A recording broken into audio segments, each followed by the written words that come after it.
Break के बाद एक बार फिर से स्वागत है आपका। आप देख रहे हैं सी न्यूज़ भारत। वक्त है न्यूज़ बुलेटिन का। बुलेटिन में बात होगी आजमगढ़ की, जहां फूलपुर में अंतर जनपदीय शराब तस्कर गैंग के लीडर को पुलिस ने किया गिरफ्तार। आगे बात करेंगे मुरादाबाद की, जहां सपा मजदूर सभा के राष्ट्रीय सचिव मोमिन खान की अध्यक्षता में 1 दिवसीय भूख हड़ताल का हुआ आयोजन। और बात करेंगे पाकुड़ की, जहां महिला थाने का मंत्री आलमगीर आलम ने किया शिलान्यास। इन तमाम खबरों पर करेंगे विस्तार से चर्चा। आजमगढ़ थाना फूलपुर अंतर जनपदीय अपमिश्रित शराब तस्कर गैंग का लीडर 50,000 रुपए का बदमाश पुलिस मुठभेड़ में घायल और गिरफ्तार। अवैध तमंचा, 3 खोखा कारतूस, 2 जिंदा कारतूस व 1 मोटरसाइकिल बरामद। इसके संबंध में अपर पुलिस अधीक्षक ग्रामीण चिराग जैन प्रेस कॉन्फ्रेंस के माध्यम से विशेष जानकारी दी है। आज रात्रि लगभग 12 बजे थाना फूलपुर एवं स्वाट टीम जनपद आजमगढ़ द्वारा 50,000 रुपये के इनामिया एवं गैंगस्टर मुकदमे में वांछित चल रहे अभियुक्त अमित कुमार उर्फ भैयालाल निषाद पुत्र राधा बधाई को थाना फूलपुर एवं स्वाट टीम द्वारा पुलिस मुठभेड़ में गिरफ्तार कर लिया गया है। इसके दाहिने पैर पर गोली लगी है एवं इसको उपचार के लिए CSC भेजा गया है। गिरफ्तारी एवं बरामदगी के आधार पर इसके विरुद्ध मुकदमा पंजीकृत कर विधिक कार्रवाई की जा रही है। यह अपराधी 2019 में थाना मेहनगर में अपमिश्रित शराब बनाने के संबंध में मुकदमा पंजीकृत किया गया था। इसी आधार पर गैंगस्टर की कार्रवाई की गई थी। दिनांक 22 फरवरी 2024 को आइजरीन महोदय द्वारा इस फरार चल रहे अभियुक्त के ऊपर 50,000 रुपये की इनाम की राशि भी घोषित की गई थी। इसके ऊपर 2019 से लगभग 10 मुकदमे कायम हैं।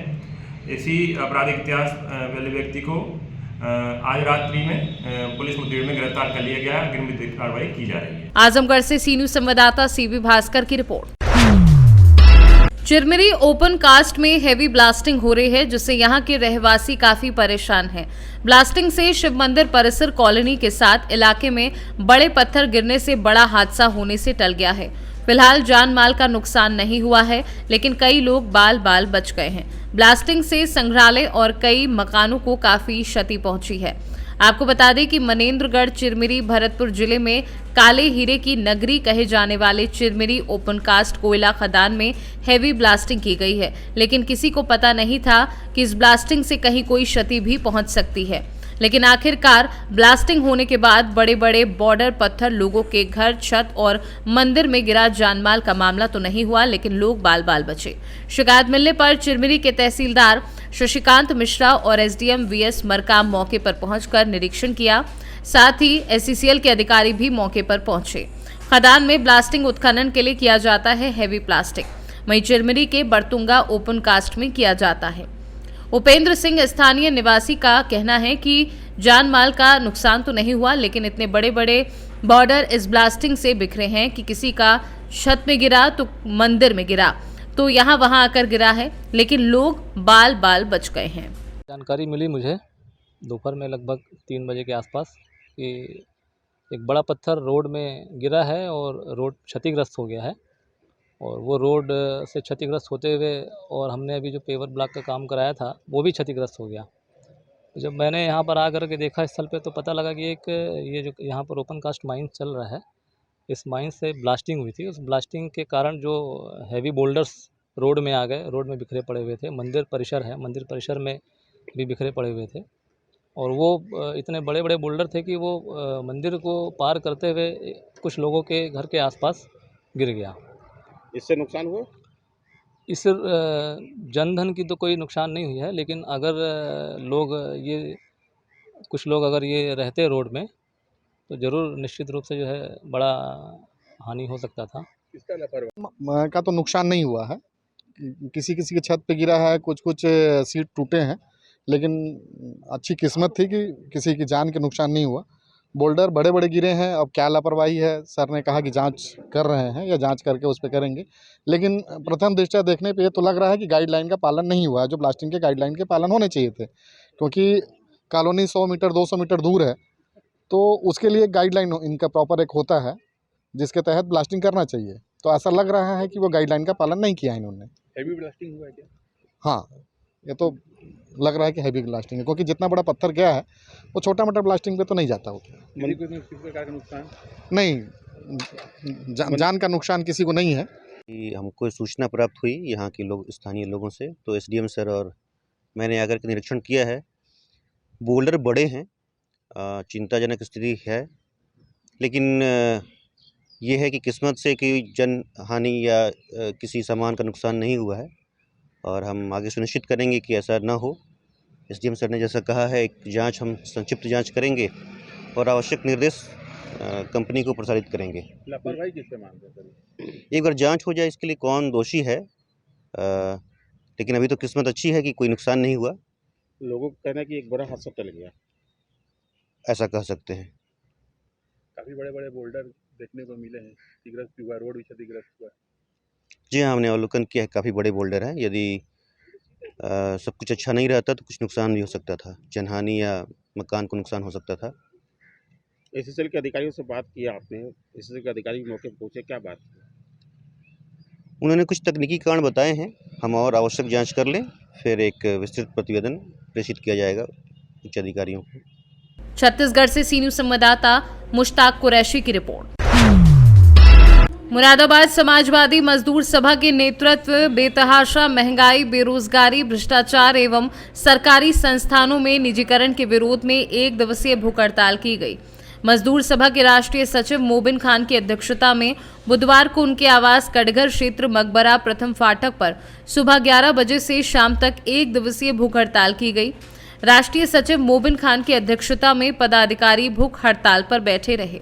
1 दिवसीय भूख हड़ताल में मुरादाबाद पहुंचे सपा मजदूर सभा के राष्ट्रीय अध्यक्ष राहुल निगम वारसी ने कहा कि लोकतंत्र व संविधान को बचाने के लिए संकल्पित होना होगा। भारतीय जनता पार्टी की सरकार पिछड़े, दलित एवं अल्पसंख्यकों की विरोधी है। पिछड़े, दलित, अल्पसंख्यक एकजुट होकर 2024 में भाजपा को नहीं हटाएंगे तो पीडीए गुलामी के दौर में चला जाएगा। आगे उन्होंने क्या कुछ कहा, आइए आपको सुनवाते हैं। दिवसीय कार्यक्रम में मुरादाबाद पहुंचे हैं, किस उद्देश्य को लेकर ये भूख हड़ताल का आयोजन किया गया? केंद्र की भारतीय जनता पार्टी की सरकार की बेतहाशा महंगाई के खिलाफ, बेरोजगारी के खिलाफ, भ्रष्टाचार के खिलाफ और लगातार सरकारी संस्थानों में हो रहे निजीकरण, डॉक्टर अम्बेडकर साहब, बाबा साहब के आरक्षण को विरोध में 1 दिन का भूख हड़ताल पूरे प्रदेश में हर ज़िले में लगातार चल रही है और ये जब तक भारतीय जनता पार्टी सरकार को हटा नहीं देगी तब तक जारी रहेगी। हम लोकसभा चुनाव करीब है, क्या मैसेज देना चाह रहे हैं? इस बार पीडीए सरकार, इंडिया गठबंधन ने भारतीय जनता पार्टी को उखाड़ फेंका है। लोग इंतजार कर रहे हैं कि चुनाव का दिन आए और वोट डाल के भारतीय जनता पार्टी की सरकार को हटाएं। किस तरीके की तैयारी है आपके संगठन की, चूँकि अभी आपने नवनियुक्त यहाँ से और अन्य जिलों से अपने पदाधिकारी घोषित किए हैं, तो क्या तैयारी है? तैयारी हमारी परिणाम बताएगा। मुरादाबाद से सी न्यूज संवाददाता चांद हुसैन की रिपोर्ट। करोड़ों की लागत से बनने वाले महिला थाने नए भवन निर्माण का नारियल फोड़कर और फीता काटकर ग्रामीण विकास मंत्री आलमगीर आलम ने बुधवार को विधिवत शिलान्यास किया। इस मौके पर पाकुड़ पुलिस अधीक्षक प्रभात कुमार, एसडीपीओ प्रदीप उराव, नगर थाना प्रभारी अजय आर्यन सहित महिला थाना प्रभारी और पुलिस के जवान उपस्थित थे। ग्रामीण विकास मंत्री ने कहा कि नगर थाना में महिला थाना का नए भवन के निर्माण का शिलान्यास किया गया। आगे उन्होंने और क्या कुछ जानकारी दी है, आइए आपको सुनवाते हैं। आज जो है पाकुड़ टाउन में महिला थाना का नए भवन के लिए शिलान्यास किया गया है और सरकार का हमेशा मंशा यही रही कि जो भी पदाधिकारी हैं और जो लोग थाना में आवेदन देने के लिए आते हैं, बैठने उठने का, बातचीत करने का सहूलियत हो और सही तरीक़ा से लोगों का कार्यभार का निष्पादन हो। ये सारी चीज़ को देखते हुए सरकार ने इसके पहले भी आप देखे होंगे पंचायत भवन से लेकर ब्लॉक बिल्डिंग तक बनाने के काम किए ताकि वहाँ के लोग जो हैं वहीं पर रहकर अपना क्वार्टर में रहकर काम कर सके। इसी तरह थाना का भी कुछ जो है दिशा निर्देश थाना से भी आया था। तो महिला सब आती है उसके लिए बैठने के भी दिक्कतें हैं, उनकी बात उसको समझने के लिए, तो इसलिए महिला थाना का भी नए सिरे से आज जो बिल्डिंग का शिलान्यास किया गया है और इससे लोगों का और जो हमारे सरकारी पदाधिकारी दोनों के बीच में बढ़िया से बातचीत होकर अपनी बातों को रखने का काम करेंगे। यहाँ तो हर तरह के लोग आते हैं, डरे हुए सहमे हुए लोग आते हैं। कुछ ऐसी चीज़ें हैं जो अपने जो बात कहना चाहते हैं उसका अभिव्यक्ति नहीं करना पाए, उसके लिए भी लोग को रखा जाएगा, रखा है। इसी तरह काम को आगे बढ़ाने के लिए सरकार का पारदर्शी कैसे करके ट्रांसपेरेंसी हो और कैसे करके सरकारी मुलाजिम और आम जनता का इंटरेक्शन जो बेहतर ढंग से हो, उसके भी नजर में रखें। पाकुड़ से सी न्यूज़ संवाददाता पंकज भगत की रिपोर्ट। फिलहाल के लिए बुलेटिन में बस इतना ही। देश और दुनिया की बड़ी खबरों के लिए देखते रहिए सी न्यूज़ भारत।